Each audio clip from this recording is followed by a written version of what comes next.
6-year-old sister opened the classroom door during my exam and started crying.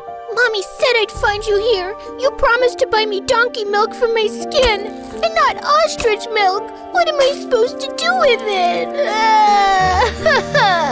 The teacher ran to calm her down, and while she was hugging her, my sister handed me a paper that had my essay written on it. Okay, I feel better now. I hope you fail your exam. Writing an essay about whether manufacturers should be responsible for the effects of the chemicals used in their products was harder than giving birth, I swear. 5 minutes later, I submitted the essay, and when the teacher left, my classmate said, "Who is that girl? You don't even have a sister, or even a mom. You're an orphan." And smart, she's someone I hired. Ask Brain 2 wrote me the essay. And how are you so sure that's a good essay? Oh, it's not the first time, and I always get an A+. In a matter of hours, I was the most popular girl in school, and kids started asking me for all types of advice on which apps could help give them an edge. Is there an app to get someone to fall in love with me? What about an app that could make me $1 million? That's when I got a brilliant idea. I could start making my own apps. How much are you willing to pay? Oh, by the way, my name's Paige, and I live with a family of gangsters. Before I continue my success story, please like and subscribe. Technically, we're not really a family. That 6-year-old girl I hired, her name is Spot. Yeah, weird, I know. Me, Spot, and my best friend Felix met in an orphanage. I'm the smart one. Like Einstein smart, but when I was younger, I was really small for my age, so the other kids used to pick on me. Hey, Shrimp McNugget, get out of my way!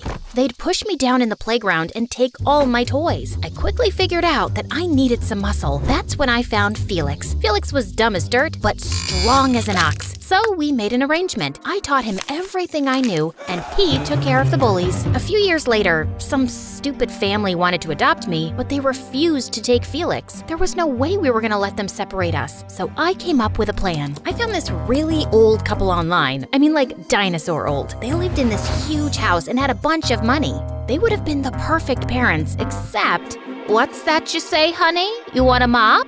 No, I want you to adopt us. How is the crop? Oh, it's doing well, dear. Thanks for asking. Have a good day. It was so frustrating. That night, me and Felix snuck into a science lab, and Spot was our lookout. I borrowed a few things to make a supersonic hearing aid and added a couple more features, like super hearing and super strength, that I knew those old people would like. Hey, try this. Wow, I can hear. What was that? That's a bird. What's that smell? I farted. Sorry. Look, honey, I can walk and run and jump. I can pick up this car. I told the old couple they could keep my gadget if they adopted me, Felix, and Spot, and they agreed. The next day, we moved into this huge house. We had our own rooms, and I had my own science lab in the basement. And the best thing was that the old people let us do whatever we wanted. I spent all day in my lab making gadgets and apps. I made a robot that brushed Spot's teeth and washed her hair. No, anything but the shampoo. Please don't. Felix liked to cook, but he always burned the food. I made him an assistant chef to help him out. This is unacceptable! This chicken tastes like poo! It flipped over a couple of tables and sent Felix crying to his room a few times, but the food was delicious. My new parents invested a ton of money into my gadgets. Come to find out, they weren't just a sweet old couple. They were leaders of a notorious underground gang that… Hold on, editor. Cut that out of the video, please. I'm not supposed to talk about that. You won't tell anyone, right? If you do, you'll end up sleeping with the fishes. Okay, they get it. Don't scare them, guys. We're watching you. And listening, too. Anyway, moving along. After a while, I got bored and enrolled in a fancy high school. Felix and Spot weren't interested in school. They liked to sleep in all day, go on shopping sprees, and run other errands for our parents. My first day of school was pretty lame. I was smarter than the teachers, and the kids didn't like me much. They even made fun of my green hair. What? Green's my favorite color. Then I caught this boy named Lucas checking me out. He was popular, captain of the football team, super smart, class president 2 years in a row, and even volunteered in a food kitchen on the weekends. That is, when he wasn't doing a photo shoot. Did I tell you he was a teen model? Yuck, I could barf. Did he walk out of an MSA video or something? Lucas was so not my type, but he didn't get the hint. During lunch, he sat beside me. I mean, seriously, there were a dozen open seats. Hey, Paige, is this seat taken? Yeah, I was saving it for Nunya. Who's Nunya?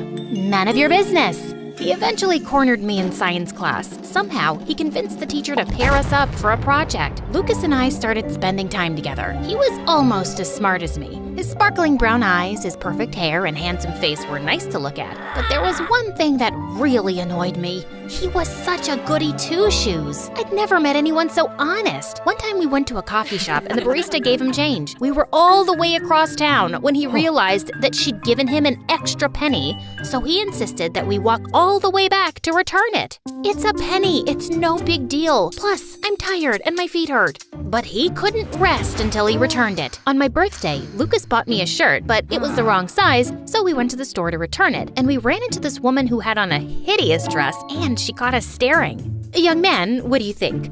Does this dress look good on me? You look wonderful. The moment we left the store, Lucas started freaking out. I shouldn't have lied to that poor woman. That was wrong. I should go back and tell her the truth. And Lucas, being Lucas, found the woman and told her the truth. I'm sorry, ma'am. That dress is horrible. It makes you look like a cow. The woman punched Lucas in the face and stormed off. Later, when I put a cold bag of peas on Lucas's eye, I asked him why he was so obsessed with being honest. I just think it's the right thing to do. Speaking of honesty, I really like you, Paige, and I was wondering, maybe you liked me too? By then, Lucas had grown on me. He was less annoying than all the other kids at school, and he made me laugh. You're cool, I guess. Cool enough to be your boyfriend? Out of nowhere, Lucas held my hand. He took the peas off his face and stepped close to me. I mean, our faces were inches apart.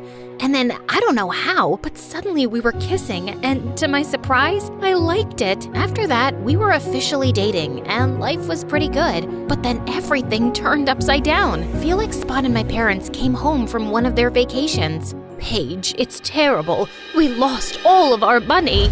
I was in shock. Just a week earlier, we had at least $2 million in the bank. My parents explained that they spent all of our money investing in my gadgets. They stored my gadgets in a bunch of warehouses downtown. But someone burned them all down, and we lost everything. All of the warehouses caught fire? How is that possible? What about the insurance? Did you report it to the police? There's no insurance. And the police, well, just 1 second. Hey, editor, we'll need a bit of privacy. It's about the family business. No problem. I guess they can hear the rest. Gotcha. So we're gonna lose the house? And the cars? And a bunch of bad guys are after us. We kind of owe them too. Always so much excitement. I forgot how much fun it is being a businesswoman. What am I supposed to do about it? You're the brains of this operation. Save us!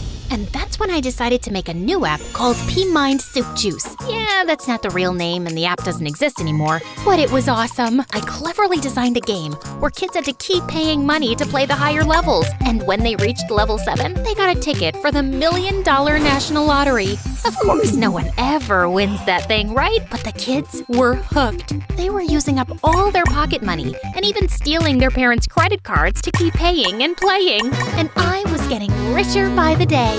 Wow, Paige, this is awesome. This is almost enough to pay off our debts. You're my hero. You're the best. But things got a little complicated with Lucas. One day after school, he showed up at my house. You have to shut down P-Mind Soup Juice. Why? It's unethical. No, it's not. Yes, it is. Don't be such a goody two-shoes. Paige, everyone's getting addicted and it's driving all the kids crazy. I need my P-Mind Soup Juice.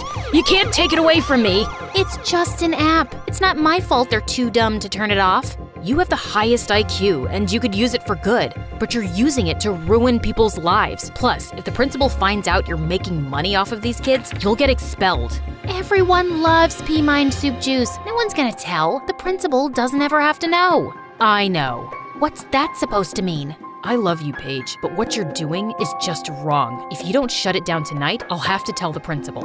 I tried to convince Lucas to change his mind, but he just stormed off. And to make matters worse, I caught Felix and Spot listening from the upstairs window. And that's when the war between Lucas and my family began. We can take care of him for you.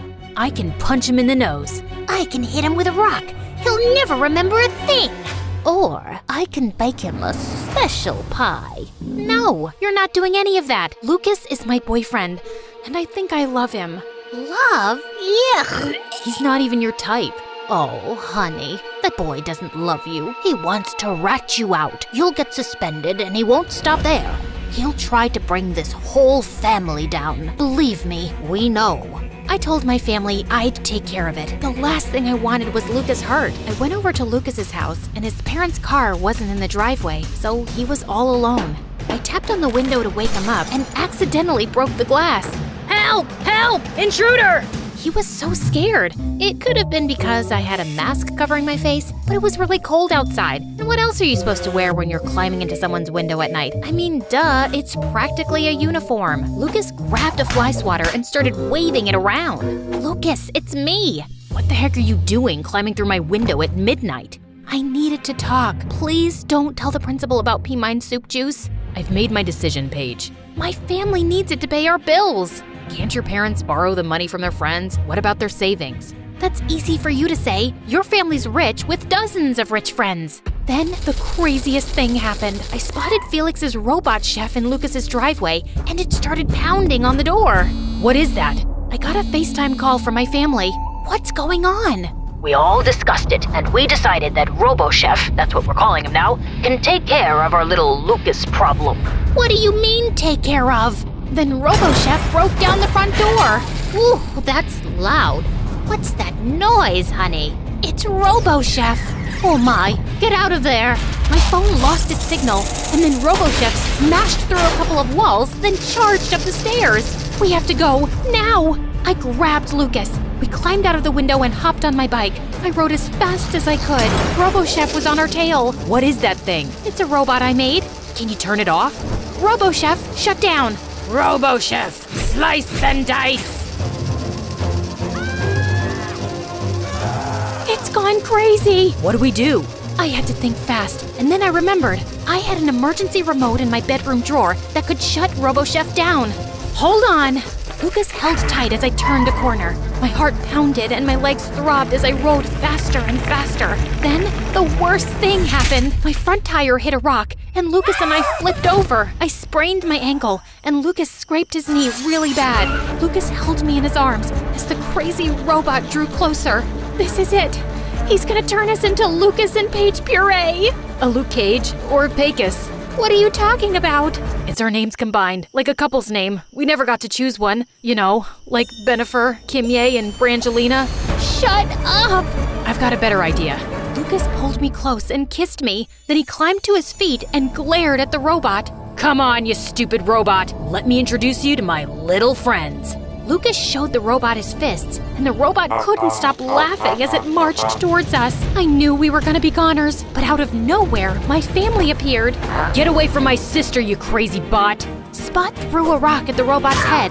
Felix body slammed it and then gave it the people's elbow. My mom smashed a pie in its face, and my dad picked it up and threw it so far that it landed in a trash heap a couple of miles away. My dad still had his super strength, by the way. My family was impressed that Lucas had risked his life to save me. And Lucas was so thankful that my family saved both of us that he decided not to tell the principal about pea mine soup juice. I won't tell, but you still have to shut it down. But what about my family? They still need money. I have an idea. My family met with Lucas's dad, and after he saw the footage of them kicking that robot's butt, he hired my family to run security for his company. After a couple of years, my family made so much money that they started their own security business and started traveling the world protecting celebrities and famous politicians. As for me and Lucas, I agreed to shut down pea mine soup juice and live an honest life.